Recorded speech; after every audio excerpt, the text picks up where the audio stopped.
Vallabhaneni Vamsi arrest విషయంలో వీళ్ళు ఒక గేమ్ ప్లే చేశారు. ఆ గేమ్‌కి రివర్స్ గేమ్ ఆయన ప్లే చేశాడు.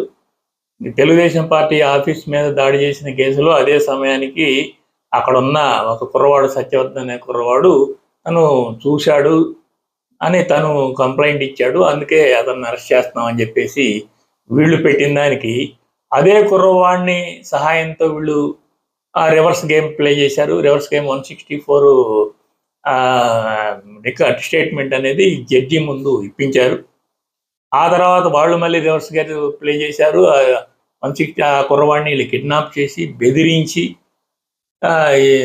ఇలాంటి స్టేట్మెంట్ ఇప్పించారు అని వాళ్ళ తమ్ముడు సహాయంతోనో వాళ్ళ తల్లి సహాయంతోనో మా అబ్బాయిని వాళ్ళు ఎత్తుకుపోయారు, బెదిరించారని చెప్పించి అతను ఎక్కడో వైజాగ్లోనో ఎక్కడో పట్టుకున్నట్టుగా చూపించి అతను ఆ స్టేట్మెంట్ని వెనక్కి తీసుకుంటున్నాను అని చెప్పి వెనక్కి తీసుకోవడం. యాక్చువల్గా 164 స్టేట్మెంట్ అంటే దానికి ఒక శాంటిటీ ఉంటుంది. మ్యాజిస్ట్రేట్ ముందిస్తారు.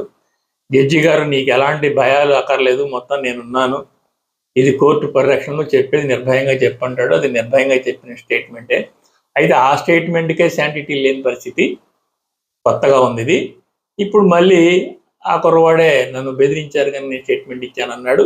దాంతో వంశీని అరెస్ట్ చేసి లోపల పడేశారు. తెలుగుదేశం శ్రేణులు వంశీని అరెస్ట్ చేయడం అనేది హ్యాపీగా ఫీల్ అయ్యారు. వాళ్ళు ఒక ప్రతీకారం తీర్చుకున్నట్టుగా. ఎందుకంటే చంద్రబాబు నాయుడు వైఫ్ మీద, చంద్రబాబు నాయుడు కొడుకు మీద కొన్ని వ్యాఖ్యానాలు చేశాడు కనుక ఆ వ్యాఖ్యానాలు చేసిన వ్యక్తిని అధికారంలోకి వచ్చినా కూడా అరెస్ట్ చేసి జైల్లో పెట్టకపోవడం అనేది తెలుగుదేశం శ్రేణులకు కొంచెం అసంతృప్తిగా ఉంది. ఇప్పుడు అది సంతృప్తి చెందారు. అయితే ఇప్పుడు అతను ఇచ్చిన జైల్లో కూడా వెస్ట్రన్ టాయిలెట్ లేని రూము, మంచం లేని రూము, నేల మీద పడుకోవాలి, అలాంటి రూమ్ ఇచ్చి కావాలని అతని మీద ఒక పగ తీర్చుకొని కొంచెం రేపు అతన్ని ట్రోల్ చేయడానికి చెప్పకూడదు తినిపించాం అని కేవలం ఇప్పుడు జైలు భోజనమే, బయట నుంచి భోజనం కూడా అనుమతించలేదు.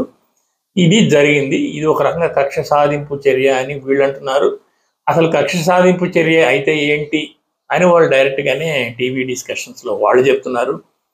ఇక ఏది కరెక్టు అనేది కాలమే నిర్ణయిస్తుంది.